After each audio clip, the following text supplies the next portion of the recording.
Paige Bueckers hits 2,000 points, but UConn's real statement, it's not what you think. You're locked on.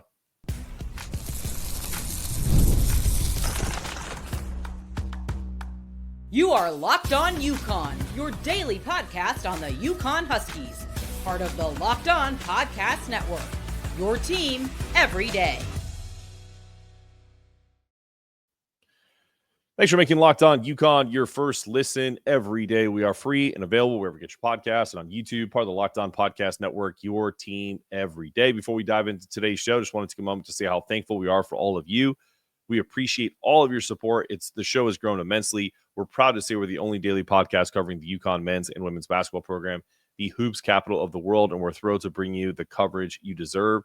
And to show our gratitude, we're giving back. We're donating 10% of our revenue to Husky Ticket Project, helping send kids to UConn games. If you're enjoying the show, take a moment to subscribe, follow, and leave a review wherever you listen. Thanks again for making Locked On UConn your first listen every day. FanDuel makes the NFL playoffs even more exciting. From the first whistle to the final drive, new customers can bet $5 and get $300 in bonus bets if you win your first bet. Visit FanDuel.com to get started. Okay, let's get started as we will. We bring in our every couple of days a week co-host and Hoops Capital of the World Substack contributor Bella Tomaino. She's also going to be a regular contributor, as I mentioned, to Locked On UConn as a co-host.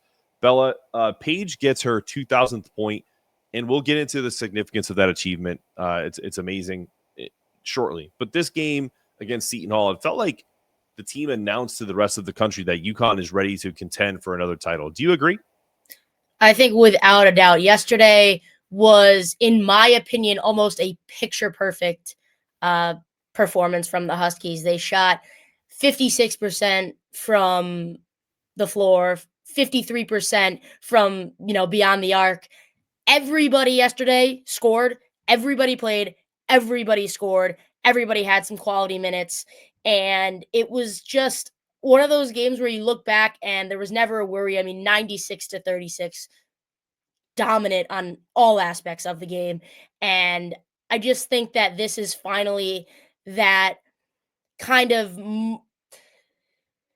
game that the Huskies needed, especially like looking at somebody like AZ Fudd. Now that Paige is back, now that everybody is back, we saw AZ still have an 18-point performance, something that when she first returned was kind of foreign to her. And I think having her back to full strength, Sarah's killing it, Paige is killing it, getting everybody back. This is, I think, the exact kind of performance they needed. And yeah, like you said, this is getting everybody back to saying, hey, UConn's going to be a problem. Yeah, and I think what's interesting to me is, take away the Big East not being that good of a conference, right? You still have to respect your opponents. You still have to play the games, right? Seton Hall came to this game 13-4 and 5-1 conference. This isn't a under 500 team. This wasn't a team that essentially couldn't at least give UConn a little bit of not a scare, but just kind of some competition. So this is more about UConn than it is about Seton Hall. Like, if UConn literally held Seton Hall to the point total that they did, if you break it down into quarters, 7 points in the first quarter, 9 points in the second, 10 in the third, 10 in the fourth. Pretty incredible stuff.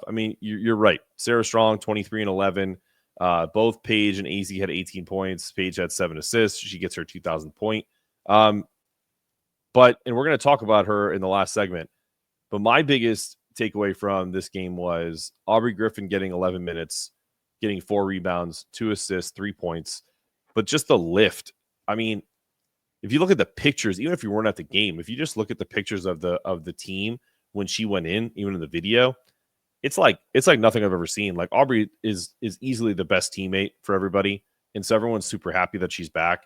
And I think she also brings an incredible element to this team. Can you speak on a little bit about Aubrey, but also just the game itself yesterday was just incredible? Yeah, there's no question about that. And looking, you talk about the impact Aubrey Griffin has on and off the court. They had players like Nika Mule tweeting about her return, and that speaks volumes. It shows that she impacted, obviously their team on the court, but off the court, I think, she's always all smiles. Every time I've seen her when I go to a game and she obviously hasn't been playing, never a sour look on her face. And just to know, I saw something talking about how the whole week, in the kind of, in practice, in the locker room, everyone was just saying, she's back, she is back.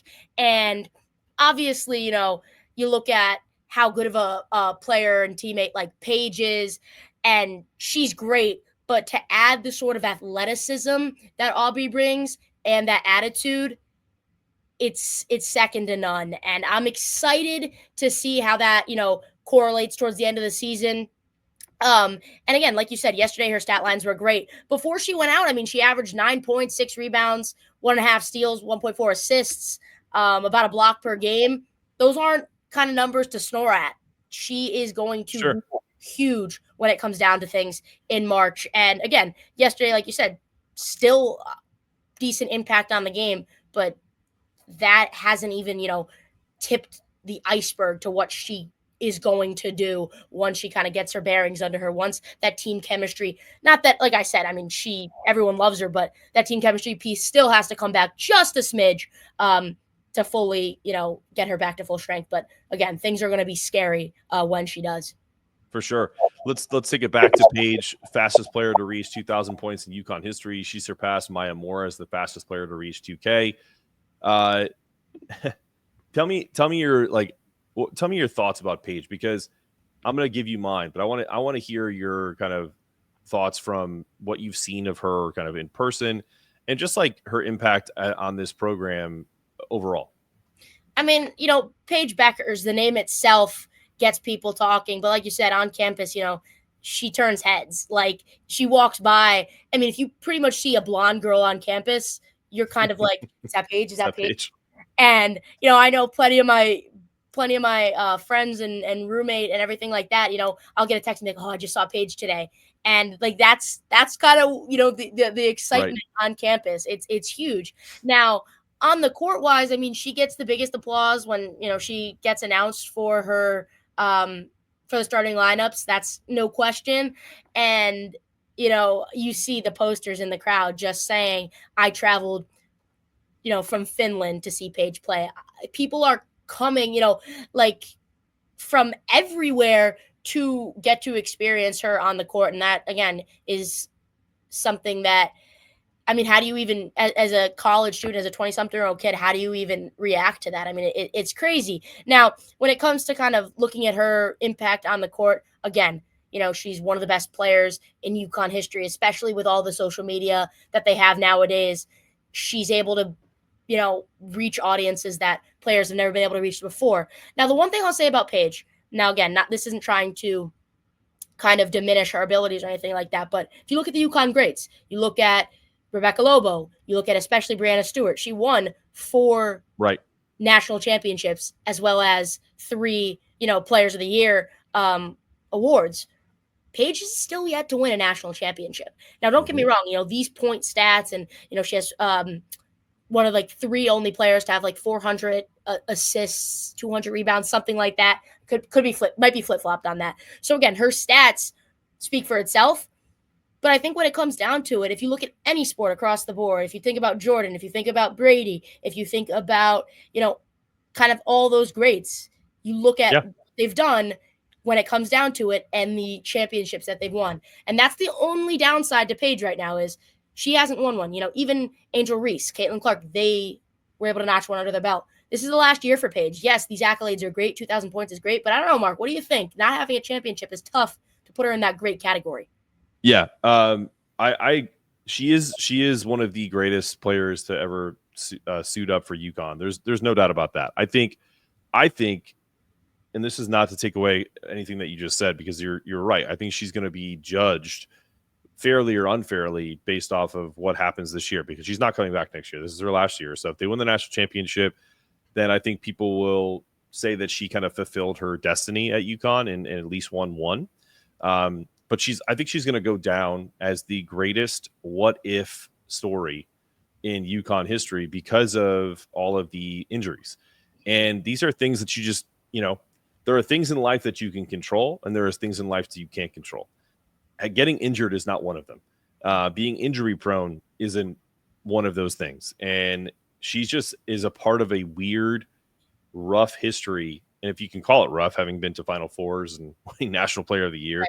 But like that just goes to show what the history of UConn women's basketball is all about, which is you're judged on how many titles you won. And, like, great example. Like, I don't think anyone's going to sit here and tell you that Angel Reese is a better basketball player than Caitlin Clark. Caitlin Clark did not win a national championship when she was at Iowa. She came short multiple times, but she's going to go down as one of the greatest basketball players in women's history. But Angel Reese got a ring, and that's so to some people that's better. For me, last thing I'll say before we get to the next segment is I was a tennis player, professional tennis player. You can judge individual folks in sports like tennis, boxing, whatever, on how many titles they had, their record, etc. It's kind of hard to do that in basketball. We do it anyway. I know we do it anyway, but it's kind of like one of those things where the people who know, people who cover the sport, people who played, know that it's more than just individual stats that win championships. So it's a myriad of factors. So I think you're young. You're a lot younger than me, Bella. Like, do you think that that's part of it? Is like that this kind of, I don't know what, like, debate culture of sports has kind of turned it into, if you don't win a championship, you're considered a failure. Or like, what's your thoughts on that? I like your point, as in, like, basketball is hard to quantify. It's hard to quantify greatness off of championships because it's definitely different than some more individualized sports or just any other sport. You're right. I think when I look at things, I do think championships do come into play. For sure. I do think that, like, you look at Paige Bueckers, and again, I don't want anyone to think that I'm trying to, bring her down to say that she doesn't have a championship. But I do. It's hard to, again, say, you talk about greatness on a program. And if you, like, that's the thing. That's what, you talk about blue blood schools. Yes, being great for, long periods of time is kind of what puts you into that category. But championships is a big part of it. And I don't know, that's just the biggest thing that I've looked at Paige Bueckers' career over time. And again, she is huge for the school when it comes to money and things like that. But again, like, her attitude, her as a teammate, she's just beloved. And that last name, like you said, I don't really know who else you could say. I think, probably put players like Brianna Stewart over her. Maya Moore, again, it's hard to say because those players do have championships. She got rings. She has all of the accolades that any of the UConn greats have besides the championship. And again, that's the thing. Like, you look at what if, right? You look at most valuable player in any sport, and how do you give? A lot of times they've given, like, some players that I don't agree with because it's some players that the value, their team's not good. So how do they bring value to your team? I think I look at value based on okay, how does that player put you in the best situation to win? How do they bring value to your team to go on and be, a top team in the league? And again, don't get me wrong, Paige has a good shot to probably get, National Player of the Year and things like that. But, you look at any other sport. Aaron Rodgers got a lot of MVPs, doesn't have a lot of rings, right? But Brady does. Yeah, I think it's a great segue to talk about, like, we just watched a couple of games yesterday in the NFC, right? And with the divisional games. So, like, there's essentially a debate right now in the NFL world, who's going to win MVP? Is it Josh Allen or is it Lamar Jackson? Now, one might say, well, Josh won, so he should get it, right? Well, Lamar Jackson pretty much did everything he possibly could to win that game. And he throws a pass to his tight end, and the guy drops it wide open for a 2-point conversion that would have sent it to overtime. So, like, those are the little things that we can be really black and white and say, well, this guy won and this guy lost, or this guy won, this girl lost. So, or we can be like, do a deeper dive and say, I don't know, that Lamar Jackson guy was a lot better than Josh Allen in that game, but his players on his team let him down. So, but we could literally spend all day talking about this. So yeah, we're gonna move on. The team was firing on all cylinders, and then we're gonna talk about Aubrey being back coming up after this.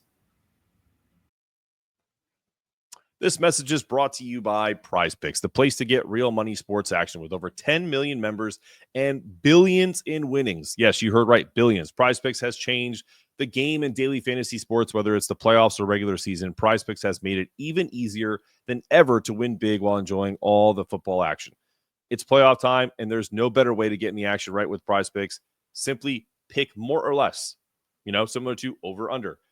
And you at least have to pick 2 players. I think you can get all the way up to 7, and you can win up to 1,000 times your cash. Yes, you could spend $1 and win $1,000 or 5 for 5,000. Just making a few simple picks. For me, I'm all about the hot takes this year, but I won't go crazy over these AFC, NFC championship games. We're going to probably check out Jaden Daniels or Saquon Barkley's more or less, and maybe a potential Travis Kelce, Josh Allen situation. So you can do that with flex play. You can still double your money even if one of your picks doesn't hit. And with the app, you can get your winnings fast in 15 minutes or less. Ready to run your game this season? Download the app today. Use the code LOCKEDONCollege to get $50 instantly after you play your first $5 lineup. That's right, $50 for just playing. Don't wait. Take your game to the next level with PrizePicks. PrizePicks, run your game.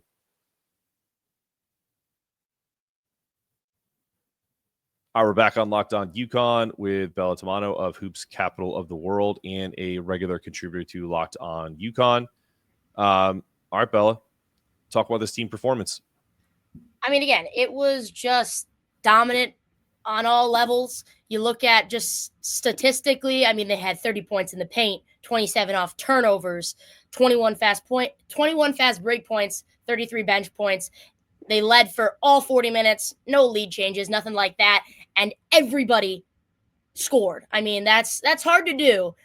Everybody got involved. Everybody got in the box score.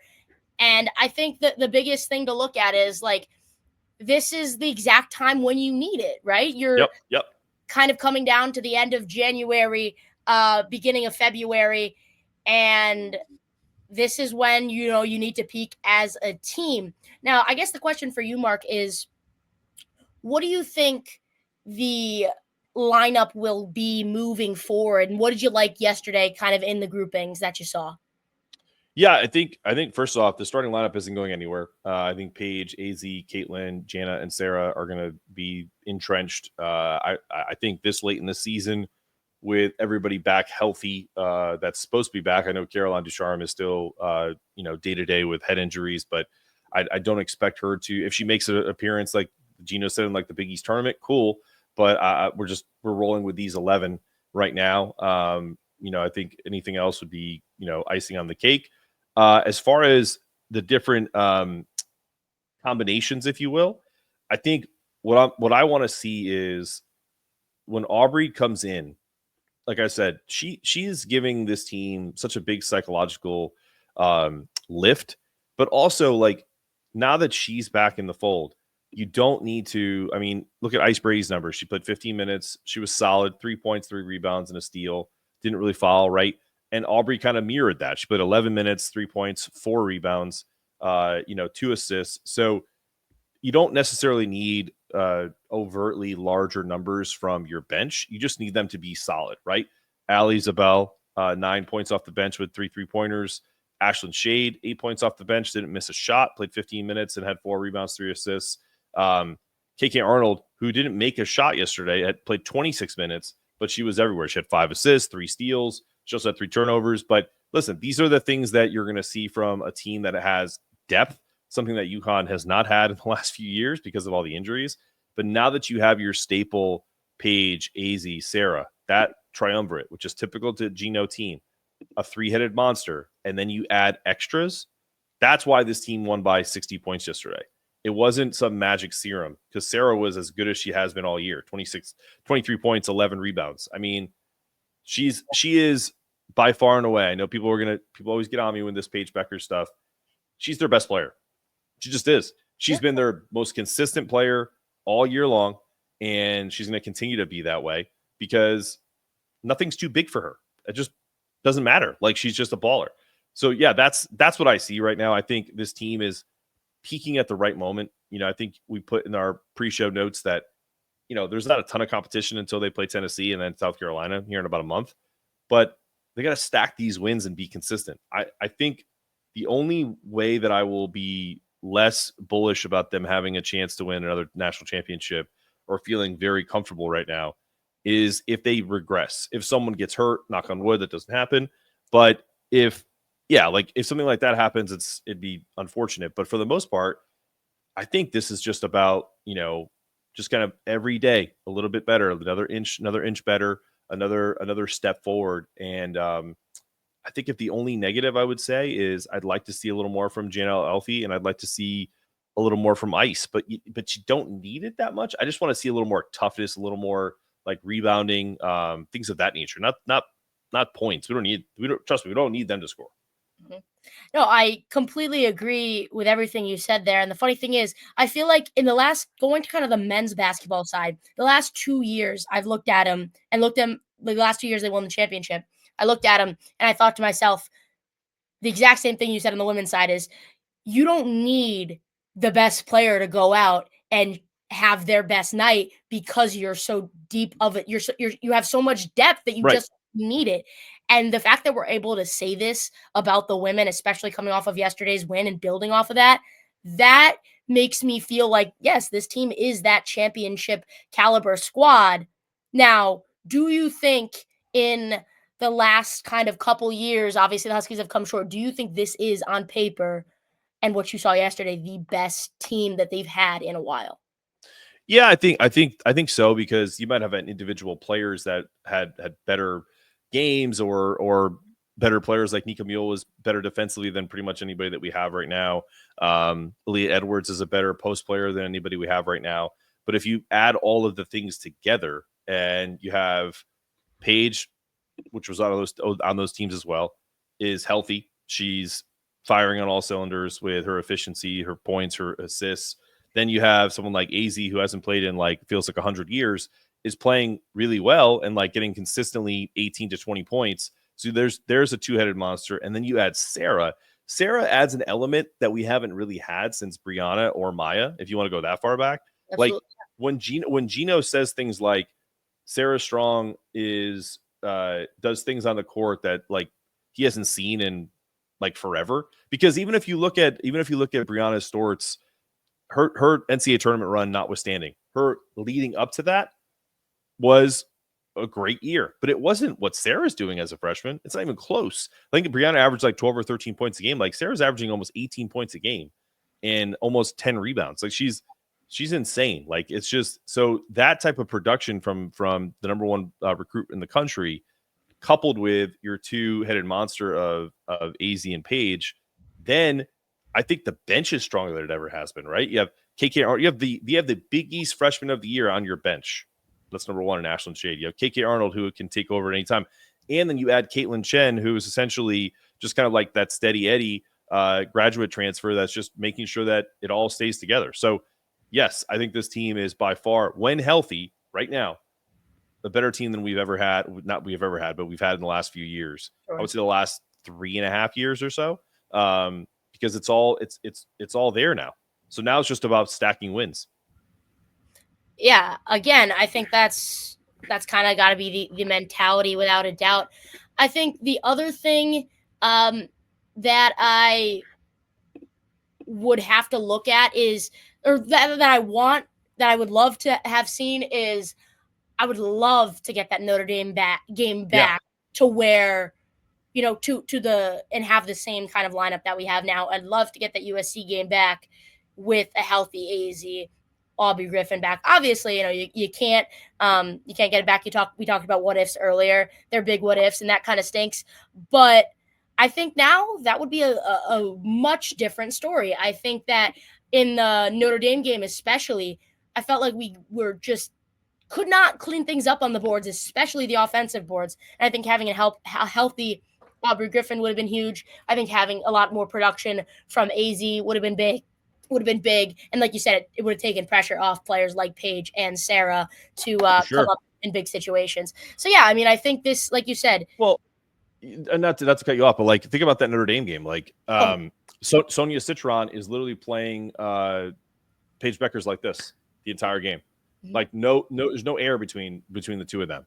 And she still had 25 points. So so now if you put AZ on that court and you put Aubrey on that court, I mean, and also you have a shooter like Ali Isabel who wasn't really in the rotation then. They can't play her like that, because if they do, they get burned. Like the people who were shooting were Ashlyn Shade, who's no slouch, just had a really bad game. But then Gino had an opportunity, could get her out of there, get AZ in. Like there's no way Notre Dame can play almost like a box and one defense on Paige, and essentially sacrifice Sonia Citron's offense to have her be on top of Paige the entire game. It just wouldn't happen. And also Sarah Strong probably doesn't get in a lot of foul trouble because she's not trying to do too much in that game. She was trying to kind of overcompensate for the fact that Paige was, basically bottled up initially. And so it's all very, cause and effect. When you lose your best player, the men are dealing with it right now with Liam McNeely. You're seeing a complete drop off of who they are, both physically and mentally. They get Liam back. Now we can start talking about if this team is, Sweet 16, Final Four caliber, maybe not. But the women, same thing. The women are ahead of schedule. They are locked in January 20th, Martin Luther King Day, like just ready to rock and roll. Any game in front of them, I'm feeling very comfortable right now. Absolutely. And I think our toughest teams, we already played them, USC, Notre Dame. Yep. Looking forward, I kind of talking about Tennessee. I don't think that game scares me as much as, not anymore. Did. Yeah, exactly. And even before that, I felt like we still matched up with them pretty nicely. And now I honestly feel like that's a game to go out there, and that's the statement game. Because right now, for sure, playing Big East teams, you're not going to get that. Yes, obviously we are dissecting these games down to the point where like we're trying to find, the best the best things that we can say. But when we play Tennessee, teams in the country are going to be on watch right now. Like they're kind of like, all right, it's Seton Hall. Like it's we usual. Said, yeah, but when we play Tennessee, let me just say this, because this game was different. Like, and then we're going to go to the next segment, because I really want to get to, because I know you talked to me about writing an article for Hoops Capital about Aubrey Griffin going back. So we're going to tease that a little bit and then get her impact in this game, both mentally and physically. But to say that when other opposing teams see that box score yesterday, that they don't go, oh, UConn won easy. Like they did that against Georgetown. They probably did that against Marquette. But this is a little different. This is South Carolina. This is like a South Carolina style ass kicking. You know what I mean? Like it's not like, oh, it's a 20-point ho hum UConn just kind of coasted. This was foot to gas. We are taking over this game. You are literally scoring less than 40 points. You didn't even score 10 points more than twice in a quarter. Yeah. So this was complete domination. Totally different than some of the other Big East games this year, and against probably one of the better teams in the Big East. This wasn't, an 0-17 team. This was a team that won 13 games already. So, I think that's the big part of it. But all right, when we come back, I want to talk about Aubrey coming back and give Bella some love about an article she's getting ready to write in the Hoops Capital World Substack coming up after this. All right, my friends at FanDuel, how we doing? Guess what? From the first whistle to the final drive, FanDuel makes the NFL playoffs even more exciting. Definitely true. New customers can bet $5 and get $300 in bonus bets if you win your first bet. That's $300 to keep the action going. The FanDuel app is easy to navigate. You can win on overs, unders, spreads, money lines, whatever you're betting, or whatever it's for your favorite team, or just looking to add some extra excitement to the playoffs. FanDuel has you covered. Visit FanDuel.com to join today. Get started with $300 in bonus bets. That's FanDuel.com. Make this playoff season unforgettable with FanDuel, an official sportsbook partner of the NFL. All right, we're back on Locked On UConn with Bella Tomaino of Hoops Capital of the World and Locked On UConn co-host with me, your host here, Mark Zanetto, as always. Aubrey Griffin's return. I didn't know it was going to happen until we got a tweet. I think it was a couple hours before the game that she was definitely back playing. I don't care about her stats at all. What do you expect from her going forward? Is probably the best thing. Probably the best question I can ask.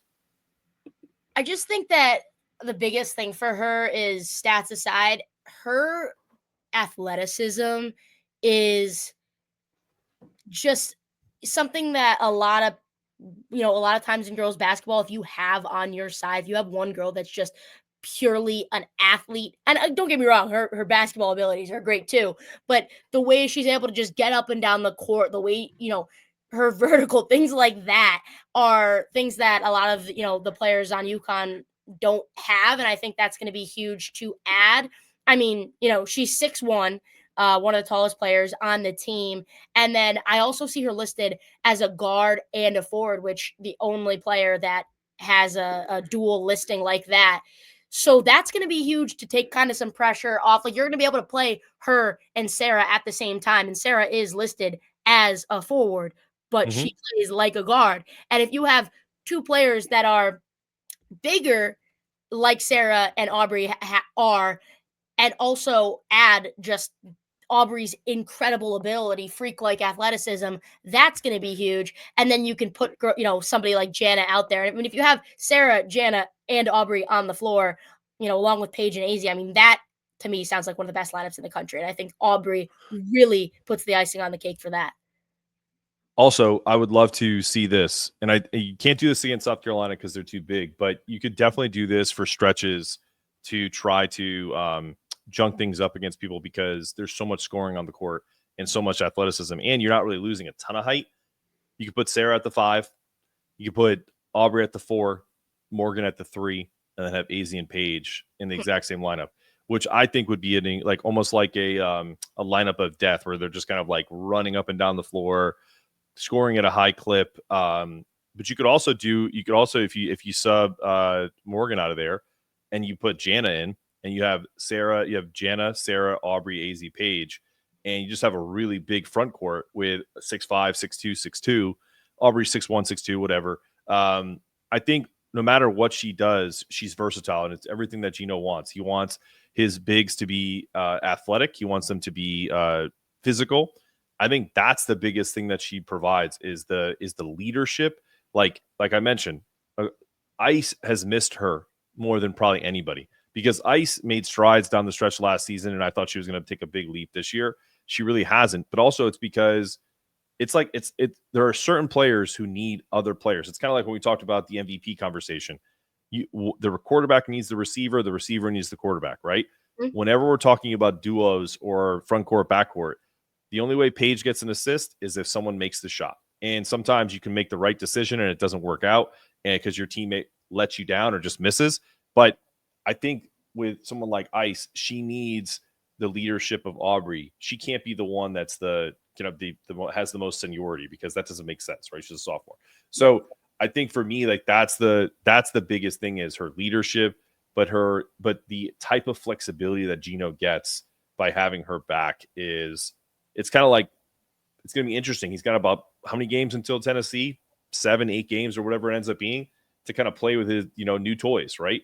And kind of figure out different lineup combinations that are going to work. They're going to look at analytics. They're going to look at, people's impact. And I think yesterday's game is just the tip of the iceberg to what, and I use the phrase that you used earlier. I think it's going to be an interesting next few games, not because of they're going to lose anything, but because of how much they're going to win by, how many minutes people play, what are the lineup combinations we'll see going forward. But I would love to see a lineup combination where Sarah's at the 5 and Aubrey's at the 4, and then he just kind of fills in from there. Mm-hmm. Yeah, I agree. I think Gino is going to look at things, obviously chemistry-wise, what he feels right deep down, and then also look a stat like plus minus. Look at the plus minus, say, okay, this group, this pairing, Aubrey gives us Aubrey has a better plus minus than Ice, which is probably going to be the case, I would imagine. But you're going to look at that, and then whatever group works. The one thing is, I think some people's, obviously, I'm not going to say like feelings get hurt, but some people are going to take a back seat. And obviously, being here for the whole season and watching a lot of the games, you kind of fall in love with a couple of those players. Like Ashley Shea, she had her 17-point performance. She's somebody that's probably going to have to take more of a back seat. And Allie and, Morgan are probably going to have to see a little bit less time. And somebody like Caden Samuels, I can't lie, she's not really playing the minutes that I'm sure she'd like to. But again, probably going to her minutes are probably going to get chopped even a little bit more. Now, again, in these next couple of games, it's your time. It's, if you get called on, rise to the occasion. And that's, like you said, that's what Ice needs to kind of do. Again, she's probably going to take a little bit more of even more of a limited role, but I do want some people to still not be discouraged by all the returns and all, how good certain lineups have been. I think it's like, you got to say, step up. Yeah. You got to step up when your number's called, right? Exactly. So I think that's the biggest thing for now. That I don't want anyone on the UConn side to get discouraged. I don't want anyone to think, oh, no, now what's going to happen to my minutes. And not that I think that culture has ever been instilled on any UConn players. But again, But Bella, you're touching on something that is kind of like, I think that's what makes the show like, and the reason why I wanted to have you on all the time is because that's a real emotion. Like you're the same age as most of the girls on this team, right?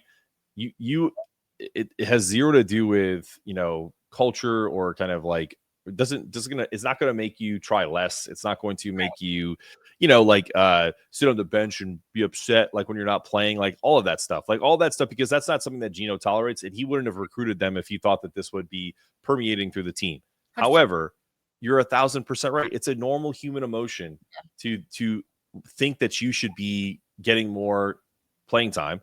And then also, it's also a normal human emotion to learn that maybe you're not the best player. Like you were in high school, but now that you're at the big time, sometimes people are better than you. And that's okay too. You're a part of a team, you play your role. And, when your time comes, you just have to, pounce on those opportunities like Ashland did last year, like Ice did last year. So, I think that's a big part of just, I don't think we talk about that enough. Like, like these people aren't robots. They're human beings. Like, I can't imagine what, kids like you growing up, and I don't mean that in like a negative way, because you're a kid their age that are going through specific things that I never had to go through when I was in college, when I was 20 years old.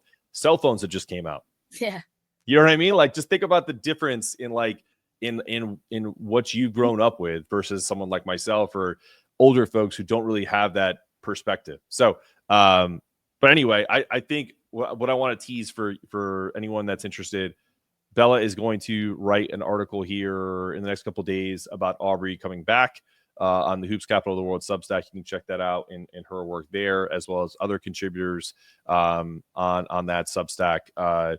She's also going to be helping us out with some on-campus things here in the future. Hopefully, when it's not like 2 degrees outside, we're going to wait until it gets a little warmer to send her out in the world.